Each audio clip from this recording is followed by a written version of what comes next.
Bismillahirrahmanirrahim. Alhamdulillahirabbil alamin. Wa bihi nasta'inu ala umuri dunya waddin wa ala alihi wa sahbihi ajma'in. Ikhwah wa akhwati fiddin, a'azani Allah wa iyyakum. Malam ini pertemuan kedua kita di dalam membahas ilmu faraid.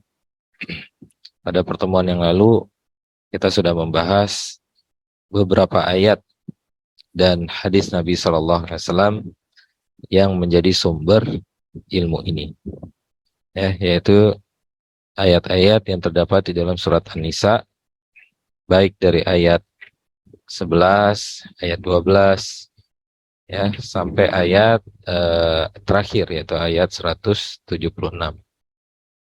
Begitu juga dilanjut dengan surat Al-Anfal ayat 75.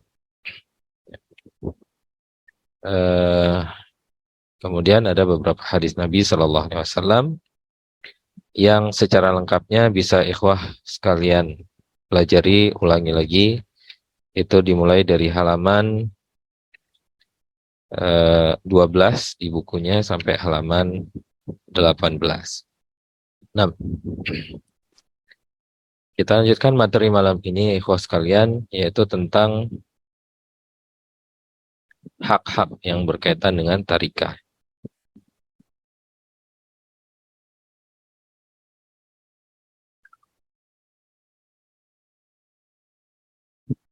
Nah,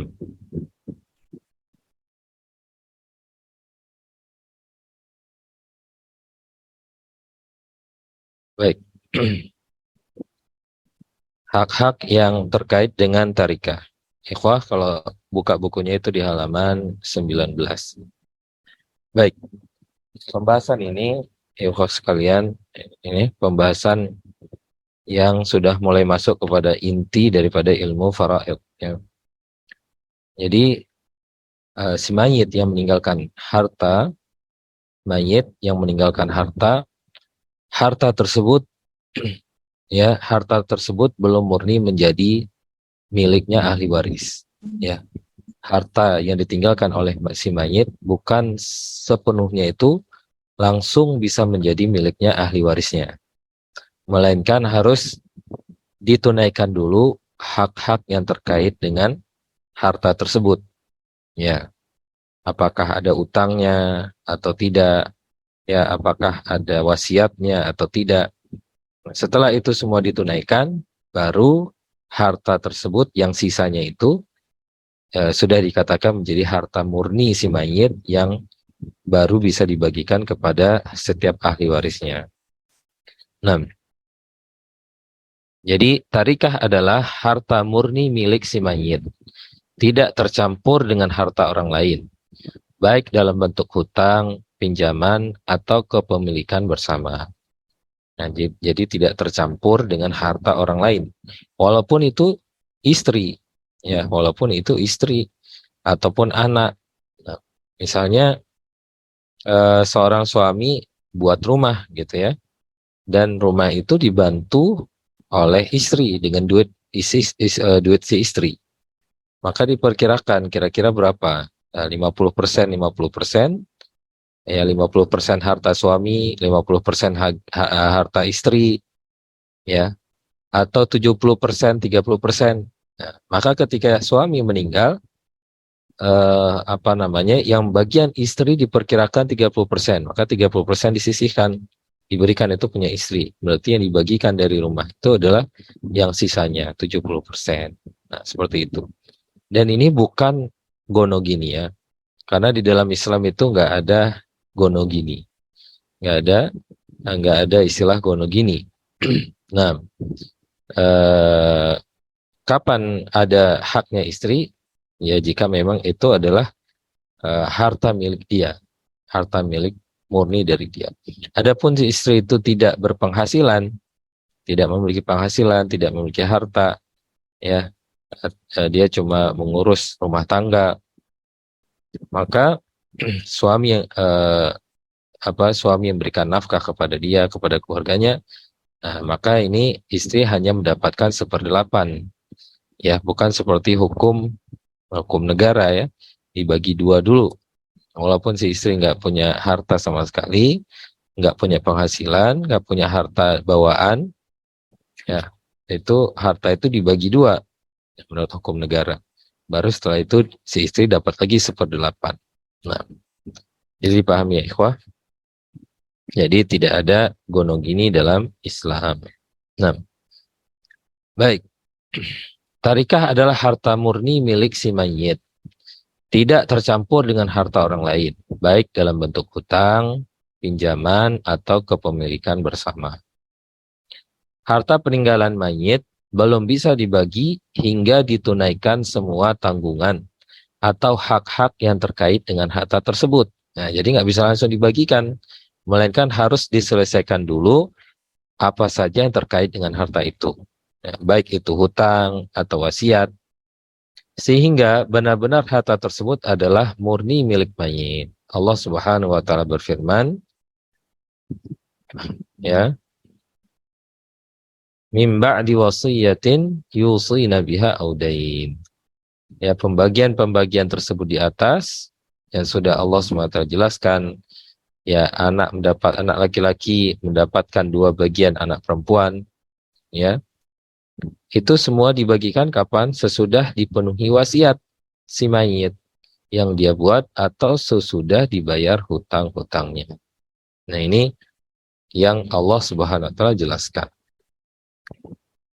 Ya, berdasarkan Al-Qur'an dan Sunnah, hak-hak yang terkait dengan harta mayit yang harus ditunaikan adalah sebagai berikut.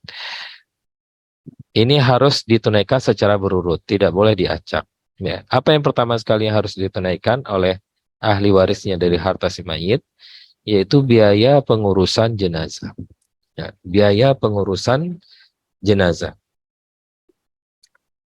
Jadi biaya pengurusan jenazah dari membeli kain kafan, ya, membuat keranda, membayar upah untuk gali kubur, memberikan apa namanya untuk sewa untuk beli tanah kuburan dan seterusnya, itu harusnya dikeluarkan dari harta si mayit, ya, itu dikeluarkan dari harta si mayit.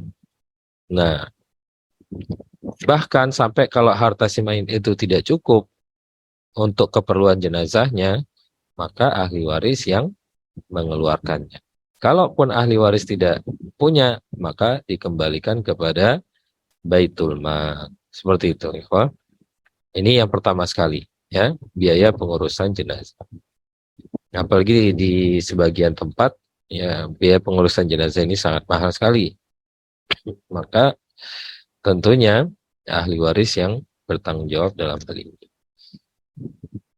Kemudian setelah biaya pengurusan jenazah sudah selesai, dilihat dulu apakah dia punya hutang. Nah, hutang ini ada 2. Hutang yang diikat dengan tarikah, yaitu di halaman 21. Ikhwan. Apa itu hutang yang diikat dengan tarikah? Yaitu seperti hutang gadai, ya, gadai atau jaminan. Nah, jadi si mayit ini sebelum meninggal dia berhutang. Kemudian dia menjadikan tanahnya, tanah sawahnya atau rumahnya sebagai jaminan. Nah, hutang ini ketika dia meninggal harus lebih dahulu ditunaikan oleh ahli warisnya. Ya. Nah, karena hutang itu hutang diikat. Kemudian ada jenis yang berikutnya, yaitu hutang lepas, yaitu hutang yang tidak terkait dengan tarikah. Ya, yaitu hutang duyun mursalah, ya, istilahnya. Jadi bukan hutang yang ada pakai jaminan atau pegadaian, tidak. Nah, kemudian hutang lepas ini, kawan sekalian, dia terbagi menjadi 2. Ada hutang yang berkaitan dengan Allah Subhanahu wa taala, hutangnya kepada Allah seperti nazar, seperti zakat, haji wajib yang belum ditunaikan, ya. Kemudian ada juga hutang kepada manusia, ya, seperti dia minjam uang, ya, atau upah yang belum dibayarkan dan semisalnya. Nah, ini semua harus ditunaikan. Nah, namun ketika hartanya itu ketika dia memiliki kedua jenis hutang ini, hutang dia kepada Allah belum ditunaikan berupa zakat, ya, berupa nazar dan seterusnya. Dan hutang dia kepada manusia juga belum ditunaikan. Maka dan dilihat hartanya, ya, dan kalau dihitung hartanya tidak mencukupi. Hartanya itu tidak mencukupi kalau dibayarkan semuanya. Hutangnya kepada Allah, hutangnya kepada manusia tidak mencukupi hartanya tersebut. Maka bagaimana? Apa yang didahulukan? Hutangnya kepada Allah atau hutangnya kepada manusia? Nah, di sini terjadi khilaf di antara para ulama. Namun yang paling rajih yaitu yang didahulukan adalah membayar hutang kepada manusia. Membayar hutang kepada manusia. Kenapa? Karena di antara alasannya secara tabiat, ya, makhluk itu sangat sulit untuk memaafkan hutang saudaranya. Ya, adapun muamalah dengan Allah, Allah adalah zat yang Maha Pengampun dan tidak membebani atas hambanya apa yang mereka tidak mampu. Nah, jadi seperti itu. Ya, nah, ditunaikan hak kepada manusia terlebih dahulu. Alhamdulillah kalau harta yang ditinggalkannya itu banyak sehingga bisa menutup semua hutangnya itu. Hutangnya kepada Allah dia bisa ditutup oleh ahli warisnya. Hutangnya kepada manusia juga bisa tertutup. Nah, ini kalau masalahnya hartanya itu tidak tertutup, tidak cukup, kurang. Maka hutang kepada manusia itu yang lebih didahulukan. Ini menurut pendapat yang rajih. Baik, kemudian apalagi yang harus ditunaikan sebelum harta itu dibagikan, yaitu wasiat. Nah, wasiat.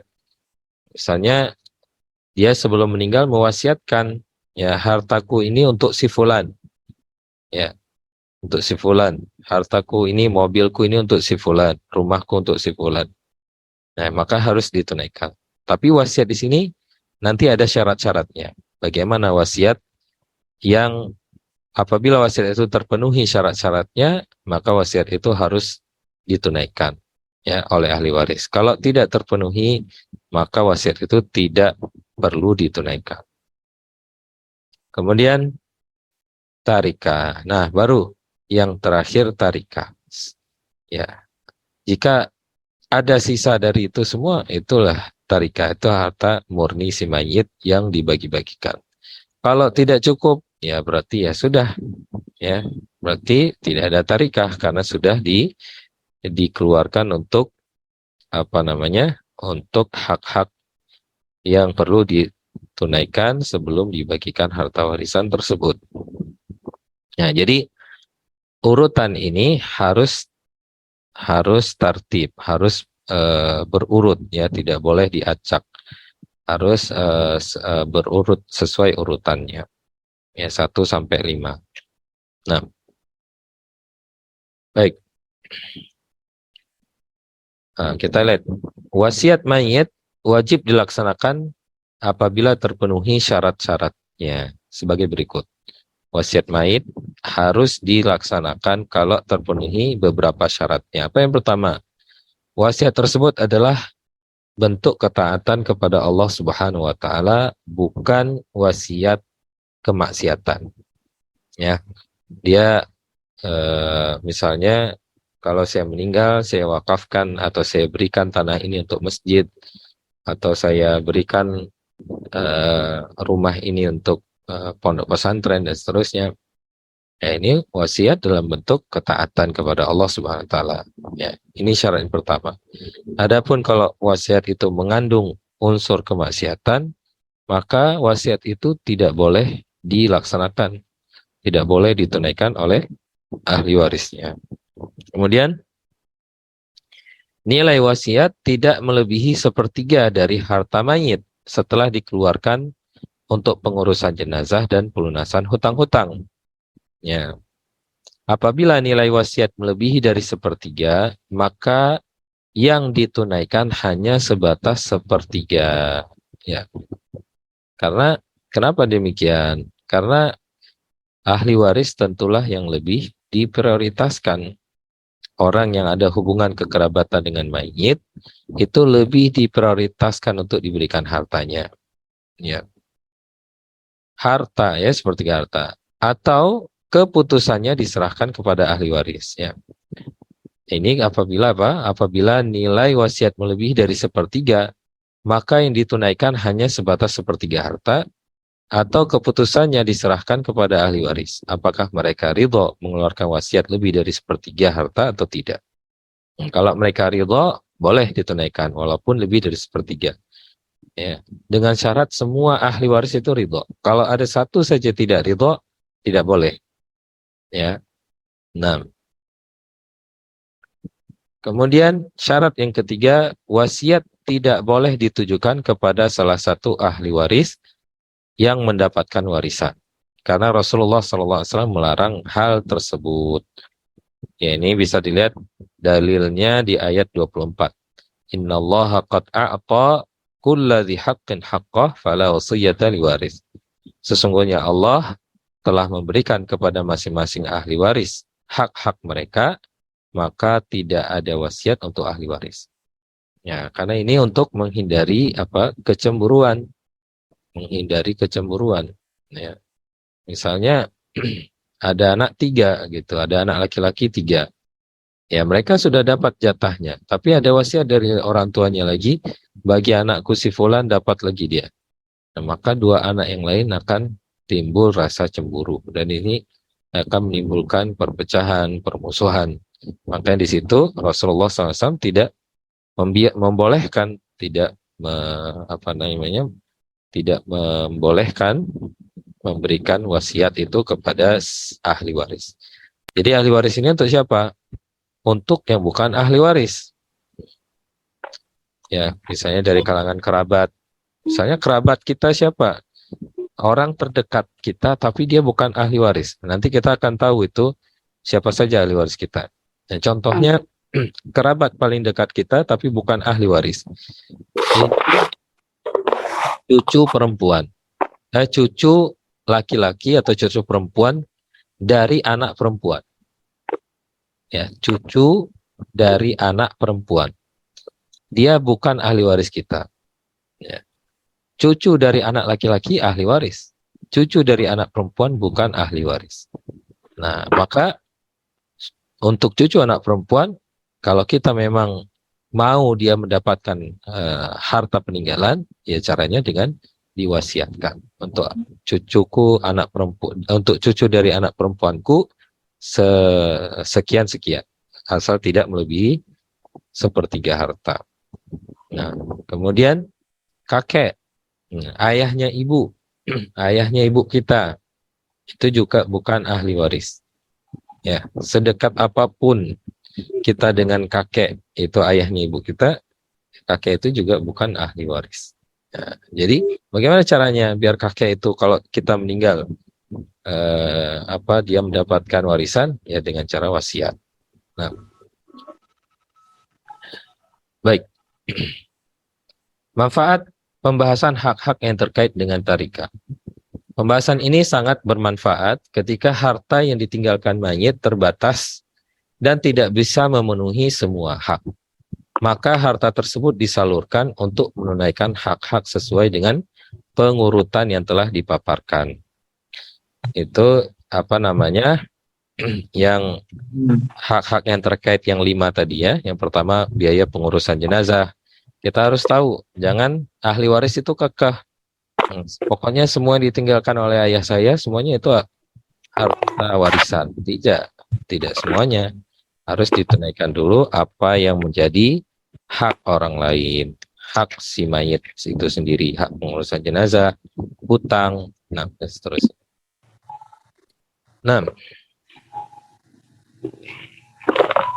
kita lanjut. Nah, sekarang kita masuk kepada rukun mewarisi syarat, sebab dan penghalang waris. Baik, rukun waris ada 3. Rukun waris itu ada 3. Nah, yang pertama muwaris, orang yang mewariskan harta, yaitu mayit yang meninggalkan harta warisan. Ya, ini harus ada muwaris, orang yang mewariskan harta. Kemudian rukun yang kedua waris, yaitu orang yang mewarisi. yaitu ahli waris yang berhak mendapatkan harta waris sesuai ketentuan syariat. Kemudian ada tarikah, ya, tarikah atau miras, yaitu harta waris yang ditinggalkan oleh si mayit bagi ahli warisnya. Jadi ada 3, muwaris, waris, dan tarikah. Kemudian syaratnya yang pertama, syaratnya juga ada 3. Yang pertama, kepastian meninggalnya muwaris. Jadi muwaris itu harus kita pastikan dia itu telah tiada, telah meninggal. Bagaimana caranya? Caranya yaitu dengan melihat tanda-tanda kematian, atau juga bisa diberikan kabar, dipastikan oleh dokter, dikatakan oleh dokter ya sudah meninggal. Nah, bapak ini sudah meninggal, ibu ini sudah meninggal, ya. Nah itu sudah pasti meninggal. Kemudian pembahasan berikutnya apabila ada orang yang mafqud, yaitu orang yang hilang sudah nggak ada kabar beritanya sama sekali, tidak ada orang yang melihatnya, dan dia orang yang hilang ini memiliki harta. Nah, bagaimana caranya? Ya, caranya ini dia dibawa ya kepada hakim. Jadi dibawa ke hakim. Kalau kita sekarang mungkin di kantor pengurusan agama ya, atau pengadilan. Nanti disebutkan di situ, kita adukan kasusnya, orang yang hilang ini sudah lama sekali, nanti bakal ditanya, ada survei dan seterusnya, diusahakan untuk dicari. Nah, setelah hakim memutuskan dia sudah meninggal, nah hakim memutuskan bahwa dia sudah meninggal, maka hartanya itu sudah bisa dibagikan kepada ahli warisnya. Ya, jadi orang yang hilang itu diadukan kepada hakim. Ya, hakim yang memutuskan. Jadi hakim di sini juga tentunya dia memutuskan bukan dengan sembarangan ya, tetapi mungkin ada langkah-langkah yang diambil sehingga diputuskan bahwa orang yang hilang itu telah meninggal. Nah, sebenarnya di sini ada khilaf juga antara ulama ya. Ada yang mengatakan sampai sekian tahun. Kalau tidak ada kabar berita sudah dihukumi meninggal. Nah, tapi yang lebih rajih insyaallah di sini yaitu ditanyakan kepada hakim syar'i. Nah, ini banyak kasus kemarin ketika kasus tsunami ya, musibah tsunami di Aceh. Ya, orang hilang nggak ada kabar berita. Ya, dihukumi meninggal. Bagaimana caranya? Ya, diadukan kepada hakim. Nah, kemudian syarat yang kedua, kepastian hidupnya ahli waris setelah kematian waris. Nah, ini juga dipastikan ahli waris itu hidup atau tidak. Nah, ini juga sama bagi orang yang hilang, ahli warisnya hilang, juga diadukan kepada hakim.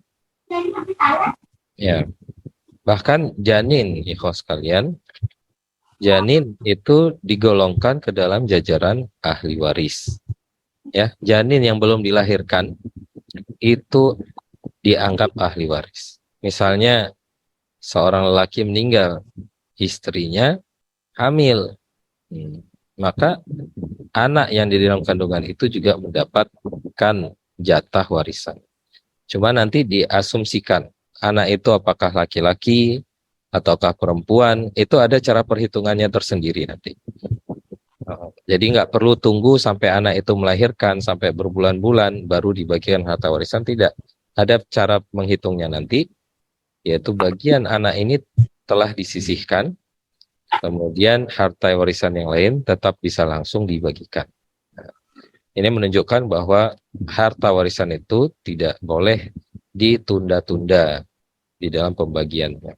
Harus dibagikan dengan segera, apalagi itu berkaitan dengan hak orang lain. Kemudian diketahui secara pasti segala hal yang terkait dengan sebab-sebab waris, mewarisi, dan hubungan masing-masing ahli waris dengan mewarisnya. Ya, singkatnya, punya ilmu faraid. Ini syaratnya. Gimana kalau orang nggak punya ilmu faraid, nggak punya ilmu waris, kemudian mewarisi harta orang lain? Ya, itu tidak mungkin. Ya, jadi syaratnya apa? Harus ada ilmu faraid. Nah, kemudian sebab-sebab waris. Apa sebab-sebab waris atau apa saja hal-hal yang menjadikan seseorang bisa mewarisi harta orang lain? Ya, itu ada 3 ya. Pertama nikah, hubungan nikah karena sebab nikah. Ya, jadi orang yang menikah dia sudah memiliki sebab untuk mewarisi harta pasangannya. Apabila pasangannya meninggal, suami meninggal, ya istrinya mendapatkan harta warisan. Atau istri meninggal, suaminya mendapatkan harta warisan sesuai dengan ketentuan yang telah diatur oleh Allah Subhanahu wa taala. Nah, kemudian apabila terjadi talak raj'i. Talak raj'i itu apa? Talak 1 atau 2. Ya, talak 1 atau talak 2. Itu masih memiliki, ya, masih si istri apabila meninggal dalam masa iddah, dia masih memiliki sebab sehingga dia bisa mewarisi harta suaminya. Walaupun dia sudah dicerai, tapi masih cerai 1 atau cerai 2. Dengan syarat dia belum selesai masa iddah. Ya, kalau masa iddahnya sudah selesai, sudah berlalu 3 kali haid, maka dia tidak lagi mendapatkan harta warisan. Nah, seperti itu ya. Oh. Kemudian hubungan waris-mewarisi antara suami istri juga terputus dengan talak bain. Talak bain itu talak 3. Ya, kecuali di sini ada beberapa ulama yang berpendapat bahwa kalau diduga ya, ada indikasi suami itu mencerai, mentalak istrinya talak 3 karena dia tidak ingin istrinya ini mendapatkan harta warisan. Ya. Maka para ulama berpendapat istri itu tetap mendapatkan harta warisan walaupun talak 3. Nah, jadi misalnya ada satu kasus seorang laki-laki dia udah tahu dia bakal meninggal nih, ya, ya nggak lama lagi hidupnya di dunia ini nggak lama lagi. Kemudian karena dia benci kepada istrinya, dia talak istrinya, talak bain langsung talak 3, ya. Nah, di sini nanti dilihat, nah, si wanita ini mungkin bisa mengadu ke hakim, nanti ditanya saksinya atau gimana. Ternyata ada terindikasi suaminya ini memang menceraikan dia talak 3 sebelum dia meninggal dalam keadaan sakit-sakit. Tujuannya apa? Agar istrinya ini tidak mendapatkan harta warisan. Nah, jadi sebagian ulama mengatakan wanita seperti ini keadaannya tetap diberikan harta warisannya. Nah, baik, jadi lebih lengkapnya ikhwah bisa baca sendiri di bukunya. Kemudian sebab yang kedua yaitu sebab nasab atau rahim. Nasab atau rahim, ya, yaitu seperti hubungan ayah, hubungan anak, paman, sepupu, ya, cucu, kakek, nenek, itu nasab atau rahim. Dan ini nanti ada 3 istilah dia, usul. Ya, hubungan usul itu pokok, yaitu ke atas, ya. Ayah, kakek itu usul. Kemudian ada furu itu ke bawah, ya, anak, cucu. Kemudian ada hawashi itu ke kanan dan ke kiri. Hawashi itu samping kanan samping kiri. Nanti kita lihat bagannya lebih jelas lagi. Nah, hawashi itu seperti saudara laki-laki, saudara perempuan, paman, dan seterusnya. Kemudian sebab yang ketiga wala. Ya. Wala adalah hubungan karena seseorang membebaskan saudaranya dari perbudakan. Nah, pembebasan itu bisa terjadi karena semata-mata sedekah atau menunaikan kewajiban seperti nazar, zakat, kafarat. Nah, dari sahabat Abdullah bin Umar radhiyallahu an, Rasulullah SAW bersabda, al-wala uluhmatun kaluhmatin nasab. Wala adalah potongan daging, sama seperti potongan daging dalam nasab. Nah, gimana gambarannya? Gambarannya seorang maula. Maula itu mantan budak. Meninggal dunia. Ya, seorang mantan budak ya meninggal dunia dan tidak memiliki ahli waris, baik ahli waris nasab atau nikah. Nggak punya istri, dia nggak punya suami, nggak punya anak, nggak punya siapapun. Ya. Maka orang yang mewarisi hartanya adalah orang yang membebaskannya dulu. Dengan cara apa? Dengan cara taksib. Semua hartanya itu diberikan kepada orang yang membebaskannya dulu. Ya, seperti itu, ikhwan. Nah, kemudian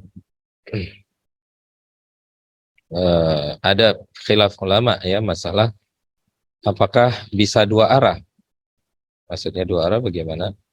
Kalau orang yang membebaskan itu, tuannya itu meninggal, tidak punya istri, tidak punya anak, tidak punya keturunan, ya, tidak punya kerabat. Apakah boleh mantan budaknya ini yang mengambilnya atau tidak? Ini terjadi khilaf. Ya, ada ulama mengatakan satu arah saja yang boleh, yaitu hartanya mantan budak yang boleh diambil. Kalau mantan tuannya atau mantan orang yang harta orang yang membebaskannya, maka tidak boleh diambil oleh mantan budak yang telah dia bebaskan. Nah, tapi pendapat Syekhul Islam rahimahullah taala, beliau mengatakan bisa mewarisi dari dua arah. Nah, ini lebih lengkapnya ya baca sendiri halaman 29. Baik, saya cuma ringkas-ringkas saja karena kalau kita baca mungkin panjang sekali waktu. Kemudian pembahasan berikutnya itu mawani' irth. Mawani' dari kata mani', penghalang-penghalang warisan. Ya, penghalang-penghalang warisan. Penghalang warisan ada dua macam. Yang pertama penghalang berupa sifat yang ada pada ahli waris. Ya. Jadi dia ahli waris, tetapi ada beberapa sifat atau ada satu sifat pada dia sehingga dia tidak mendapatkan harta warisan. Karena sifat itu menghalangi dia mendapatkan harta warisan. Kemudian yang kedua penghalang berupa ahli waris yang lain. Nah, ini dikenal dengan istilah hajab nanti ya. Nah, contohnya bagaimana? Contohnya si mayit meninggal, dia punya ayah, kemudian punya kakek. Nah, maka si kakek ini tidak mendapatkan harta warisan. Yang dapat cuma ayah. Kenapa si kakek terdapat? Karena terhalangnya oleh ayah. Hajab namanya, penghalang berupa ahli waris yang lain. Nah, baik, kita bahas yang pertama dulu. Penghalang berupa sifat yang ada pada ahli waris. Ada tiga macam. Yang pertama perbudakan. Perbudakan. Ya, yaitu ahli waris itu dia budak, bukan hamba yang merdeka, bukan orang yang merdeka, dia hamba sahaya. Maka dia tidak mendapatkan ahli waris. Dia tidak mendapatkan harta warisan. Misalnya Misalnya bagaimana? Ya, ayahnya meninggal. Nah, ayah meninggal, anaknya budak. Maka anaknya ini tidak mendapatkan warisan. Atau kebalikannya, anaknya meninggal, ayahnya budak. Maka ayahnya ini tidak mendapatkan harta waris dari yang ditinggalkan oleh anaknya.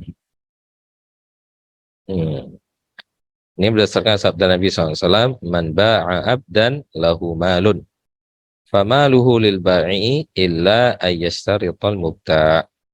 Barang siapa yang membeli ya seorang budak, kata Nabi, yang memiliki harta, budak itu memiliki harta, maka harta yang dibawa budak adalah milik penjual, milik pemilik pertama, kecuali apabila pembeli telah mempersyaratkan sebelumnya.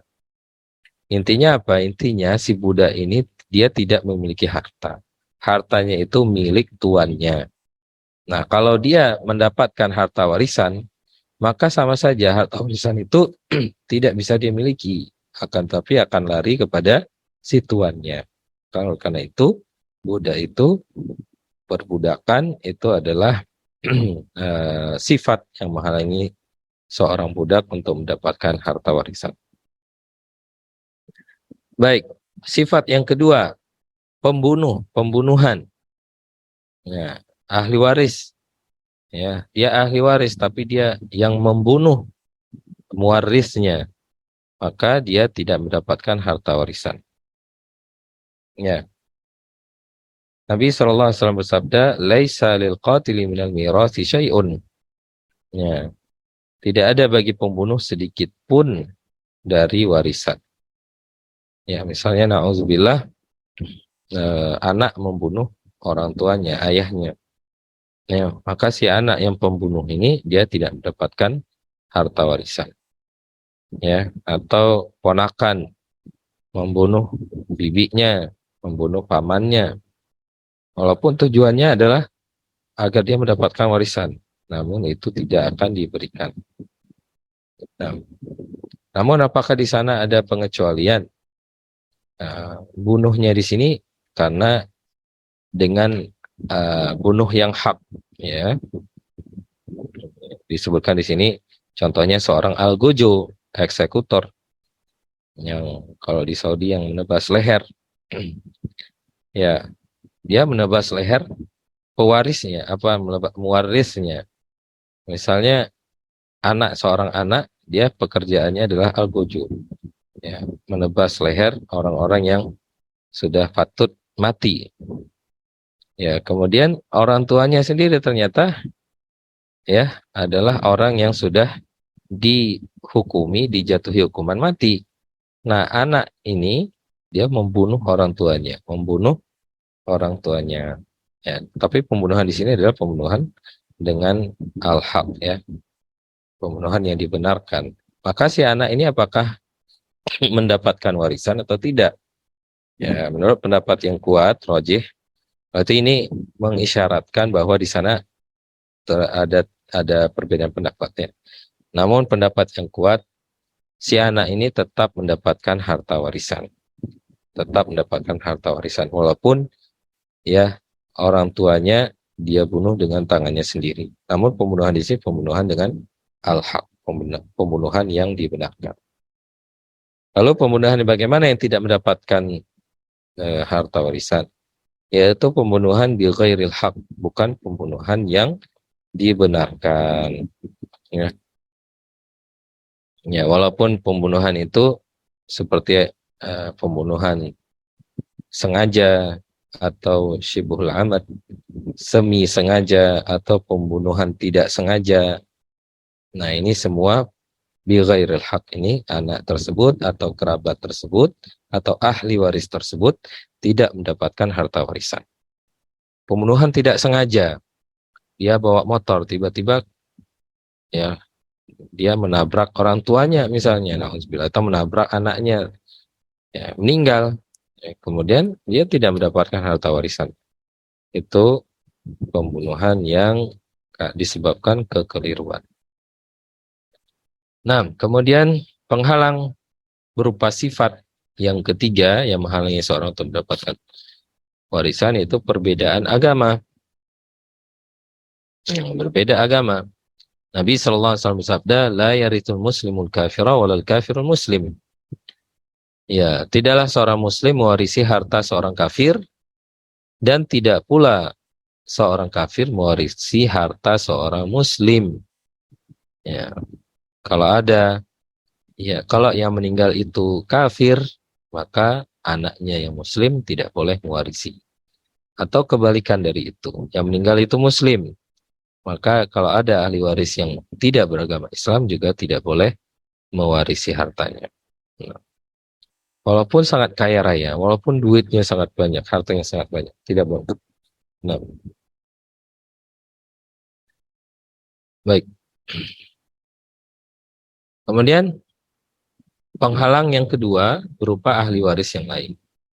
Penghalang jenis ini adalah penghalang berupa ahli waris yang berposisi lebih kuat, sehingga menghalangi ahli waris yang lain yang lebih jauh hubungan kekerabatannya dengan si mayit. Nah, ini bakal kita ketahui kalau kita sudah mengetahui siapa saja ahli warisnya. Nah, misalnya ayah menjadi penghalang bagi kakek. Ya, kenapa? Karena ayah kan lebih dekat ke mayit. Kakek itu udah jauh, udah di apa namanya, udah perantaranya udah ada ayah. Maka si kakek tidak mendapatkan harta warisan kalau ada ayah. Nah, saudara kandung menjadi penghalang bagi saudara seayah. Karena saudara kandung itu lebih dekat ke mayit. Ya, sebapak seibu daripada saudara seayah saja. Beda ibu. Nah, baik, kita masuk pembahasan berikutnya, mengenal ahli waris. Ya. Al-Quran dan Sunnah menunjukkan bahwa ahli waris secara keseluruhan berjumlah 25 orang. Ya, dengan rincian 15 orang laki-laki dan 10 orang dari kalangan perempuan. Ikhwas sekalian, kalau lihat buku itu di halaman 35. Ya, halaman 35. Nah, ini kalau di buku ditulis ya, ditulis pakai nomor seperti ini, ya mungkin agak sulit ya kita pahami atau kita ingat. Nah, baik, kita lihat bagannya di sini di layar. Nah, jadi ahli waris dari kalangan laki-laki ada 15 orang. Ya, ini mayit. Nah, mayit. Kemudian kita lihat ya, yang pertama anak laki-laki. Ini dari kalangan laki-laki ya. Nanti ada dari kalangan perempuan, anak perempuan. Jadi ahli waris dari si mayit yang pertama anak laki-lakinya. Kemudian cucu laki-laki dari anak laki-laki. Kemudian ayah. Kemudian kakek. Kemudian saudara sekandung.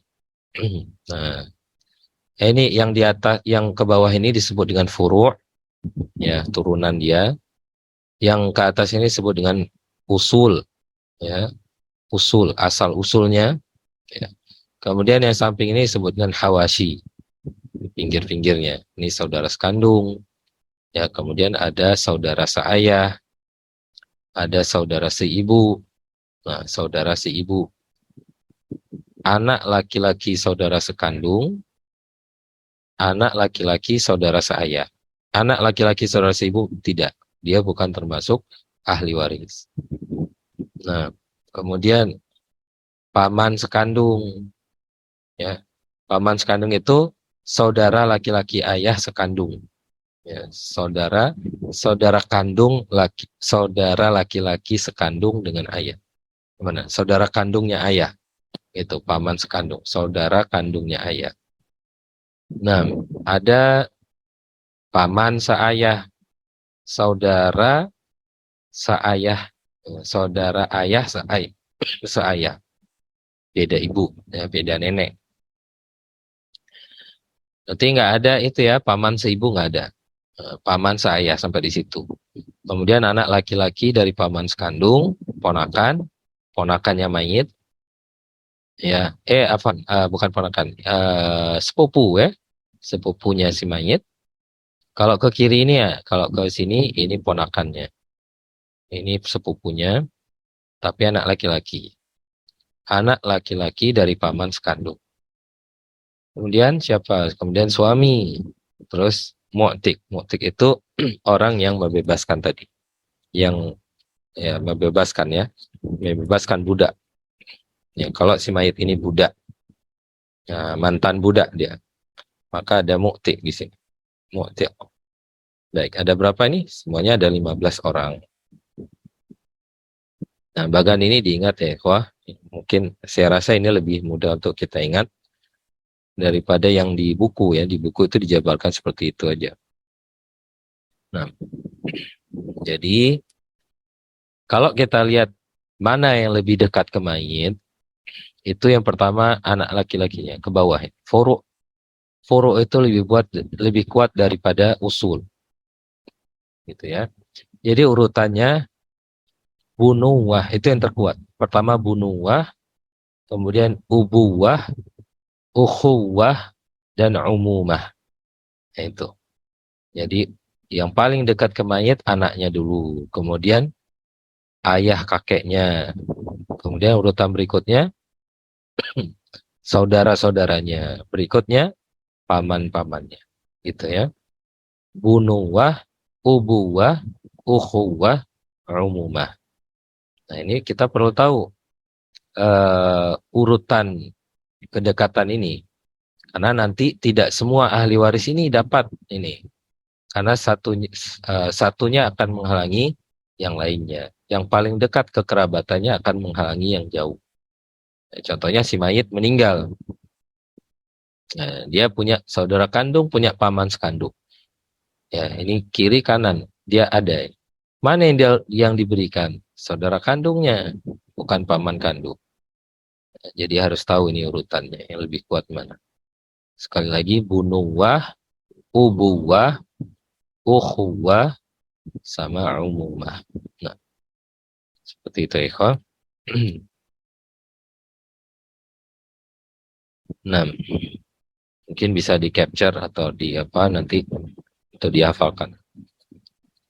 Kemudian ahli waris dari kalangan perempuan ada 10 orang. Ada 10. Kalau laki-laki 15 tadi. Kalau yang dari kalangan perempuan 10 orang saja.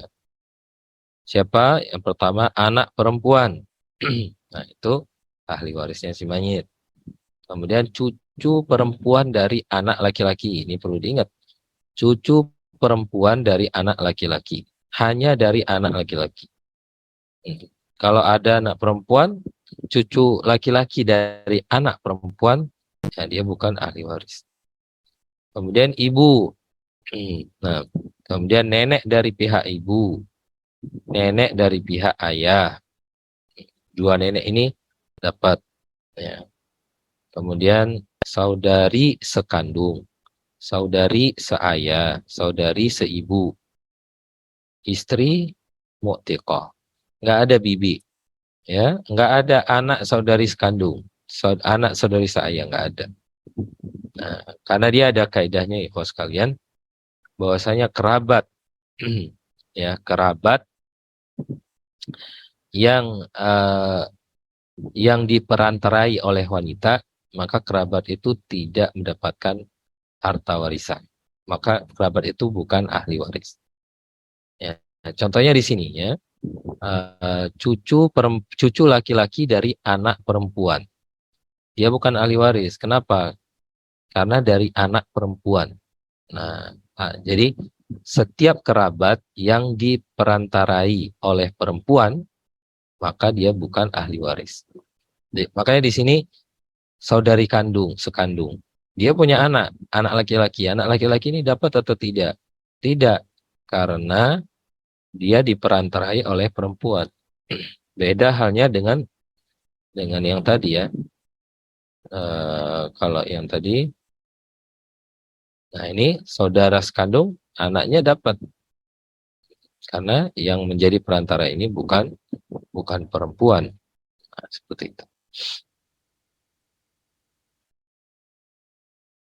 Nanti kaidah ini akan kita lihat di pembahasan tentang nenek.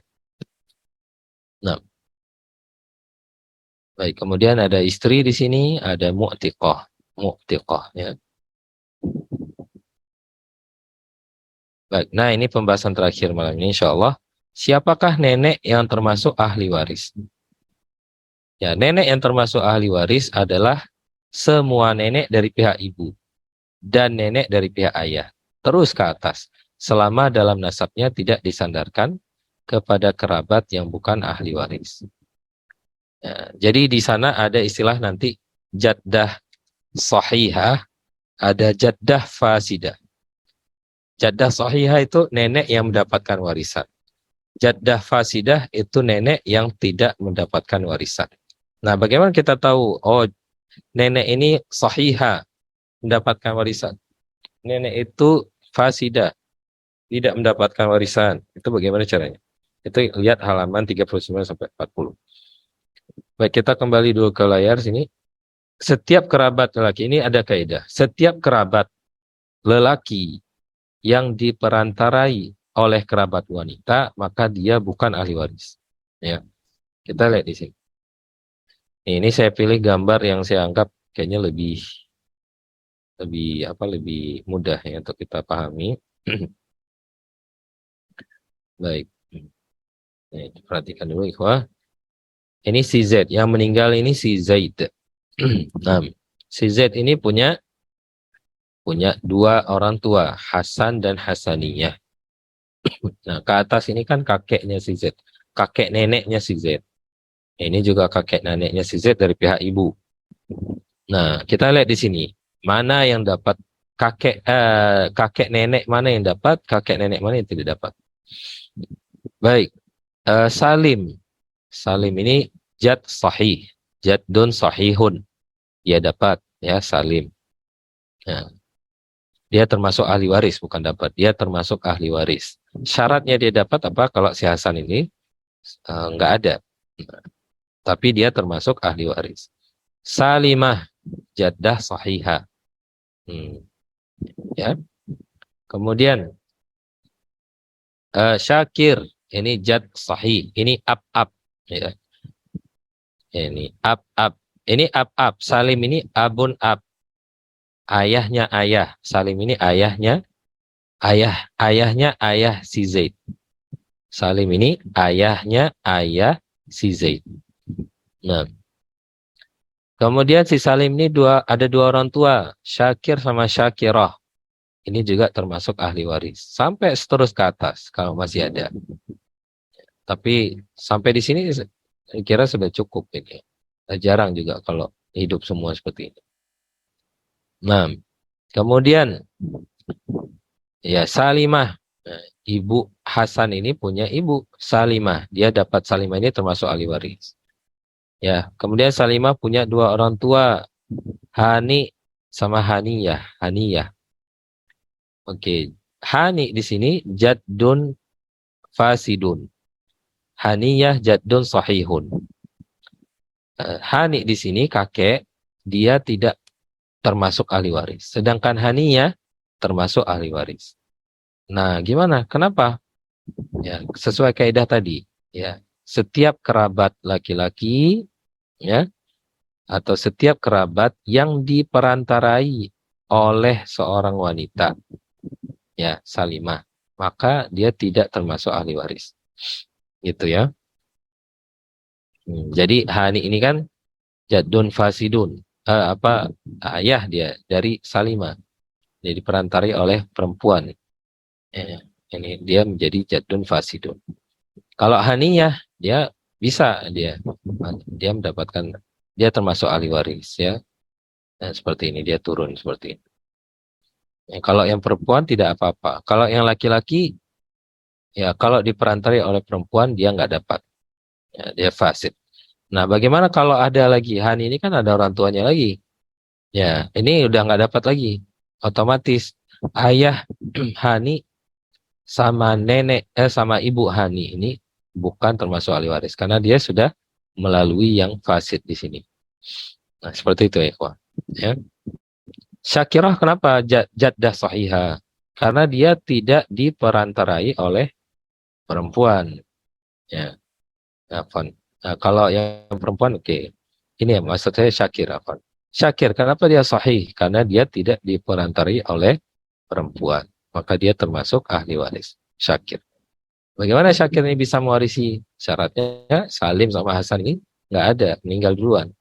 Syakir baru bisa mewarisi. Yang penting dia termasuk ahli waris. Nah, seperti itu ya. Wah, berarti dari bagan ini, dari ayahnya si Zaid, ya cuma satu ya di sini ya, yang tidak. Nah, kalau dia punya ke atas lagi, maka orang tua dari Hani ini juga tidak termasuk ahli waris. Karena si Hani sendiri sudah bukan ahli waris. Kemudian Hasaniyah, ibunya si Zaid. Kita lihat di sini. Oke, Hasaniyah ini punya orang tua, ya kakeknya si Zaid dari pihak ibu, Jamal sama Jamilah. Jamalun sama Jamilah. Jamal dia tidak termasuk ahli waris. Kakek ya dari pihak ibu, ya ayahnya ibu kita itu bukan ahli waris kita. Kenapa? Sesuai kaidah tadi, karena dia diperantarai oleh perempuan. yang diperantarai oleh perempuan.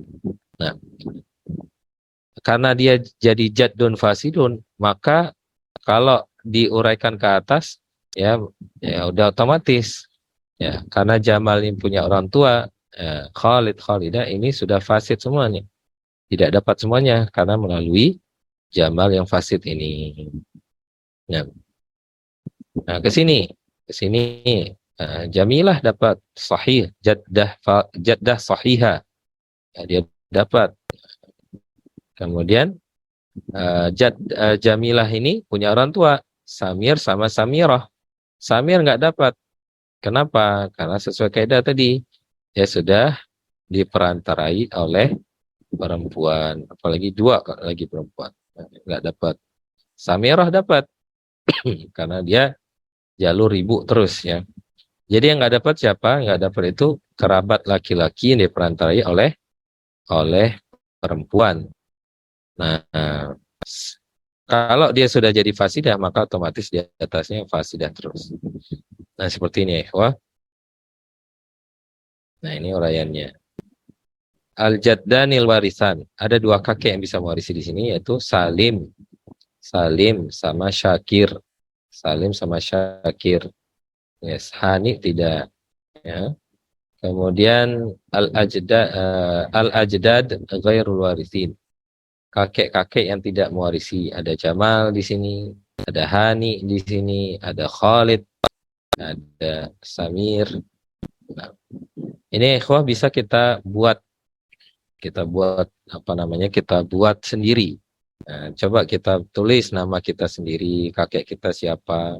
Ya kalau nggak tahu kakek kita, ya cobalah apa namanya, dikira-kira aja. Kakek saya kayaknya Muhammad, Ali, taruh aja namanya. Nanti latihan sendiri. Kalau di sini coba mana yang dapat, mana yang tidak dapat. Kaidahnya sudah kita tahu, ya. Baik, barakallahu fikum. Barakallahu fikum. Mungkin hari ini cukup sampai di sini, kawan sekalian. Kalau ada pertanyaan boleh langsung diajukan. Cukup jelas pembahasannya atau ada yang kurang dimengerti atau bagaimana?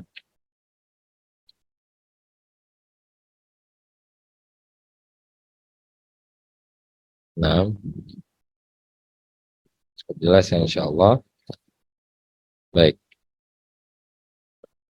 Nah, mungkin saya rasa cukup sampai di sini.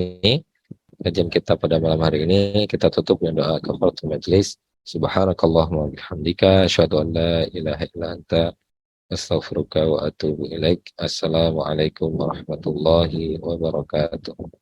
Waalaikumsalam warahmatullahi wabarakatuh. Jazakumullah khair. Nah, jazakumullah khairan.